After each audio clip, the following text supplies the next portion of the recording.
किसी फल का नाम, सब्जी का नाम, किसी देवी देवता का नाम, आपकी कभी कोई चीज खो गई है उसका नाम लिखने के बाद सर इसको ऐसे मोड़ देना, एक बार ऐसे और एक बार ऐसे।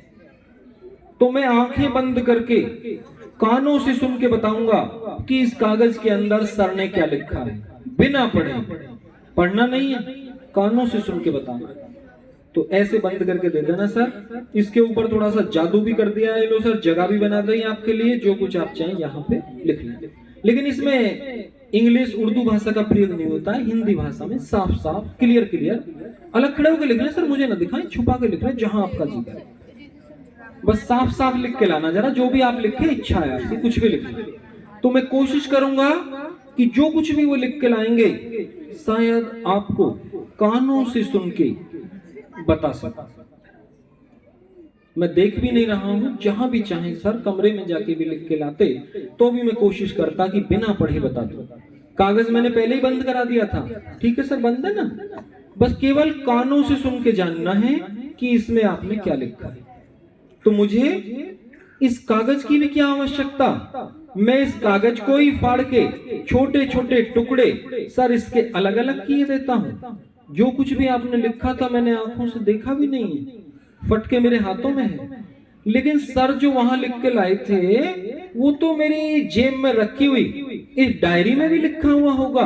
आप देख सकते हैं सर, जो शब्द आपने लिखे थे वही शब्द सीधे वाले पेज पे इधर लिख रहे होंगे सर, बराबर में यहाँ पे लिख रहे हैं सर। क्या यहाँ पे, यहाँ पे इधर है सर, यहाँ पे, यहाँ भी नहीं है तो इधर होंगे सर, इस पेज पे देख लो, यहाँ इधर भी नहीं, इधर भी नहीं है। आज भी कितना अंधविश्वास है भारत में, जो चीज फाड़ के मैं नीचे फेंक चुका हूं सर सोच रहे हैं मेरी डायरी में लिख रही होगी। जब लोग बहकाते हैं तो लोग बहक जाते हैं, किसी के बहकावे में ना आए। ऐसा कैसे हो सकता है सर, मेरी डायरी में लिख रहा है। लेकिन जैसा मुझे अनुमान हुआ है उस कागज के ऊपर आपने 2-3 शब्द तो शायद नहीं लिखे।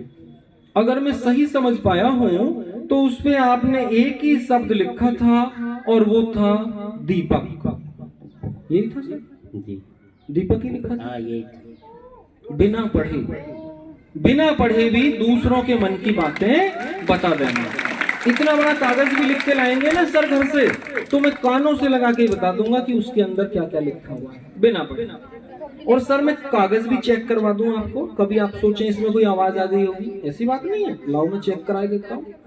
जैसे इस कागज के ऊपर मैं कुछ लिख दूं तो सर को पता नहीं चलेगा बिना पढ़े। देखो मैं लिख रहा हूं यहाँ पे कुछ, मैंने यहाँ पर कुछ लिखा है और लिखने के बाद इसको ऐसे ही मोड़ दिया है। तो सर अंदर पता तो नहीं चलना, पढ़ा तो नहीं जा रहा, और ना ही देखो कोई आवाज आ रही होगी, ठीक है ना। आपकी जेब में ही रख दिया कागज मैंने, ये रखा, पढ़ना मत। बिना पढ़े पता नहीं चल सकता। चेक करवा रहा हूं मैं। मेरे हाथ में एक छोटा सा ब्लैक बोर्ड है, इस पे मैंने 3 संख्या लिख दी है, 77, 88 और 99। ये चौक ले लीजिएगा सर। 3 संख्या लिखी है, 77, 88 और 99। सर कोई सी भी एक संख्या को आप इसमें से क्रॉस कर दीजिएगा, यानी काट दीजिएगा। सोच समझ के काटना सर, पक्का। 88 को ही काटोगे जी, 88 को ही काटेंगे, चलो इच्छा है। सर आपने ये 88 को ही क्यों काटा वैसे? ले लो माइक, ले लो। इच्छा अनुसार जो भाग्य में होना होता है होता वही है। मैं सर को कितना ही कह लेता कि कोई और संख्या को काट लीजिए, नहीं। सर के माथे पर मुझे स्पष्ट नजर आ रहा था कि आपके भाग्य में 88 संख्या बहुत लकी नंबर है। मैं सर को कुछ भी लिख के देता वो 88 को ही काटेंगे, उनके माथे पे नजर आ रहा था। वैसे ही नहीं बहका रहा मैंने आपकी जेब में पहले ही लिख के रख दिया था उस कागज पर, निकाल के देख लो सर, दिखा दो सभी को। मुझे पता था आप 88 को ही काटेंगे, पहले ही लिख के रख दिया था, दिखा दो। लिख रहा है ना 88। तो इस प्रकार बिना पढ़े भी पता लगाया जा सकता है, माथा देख के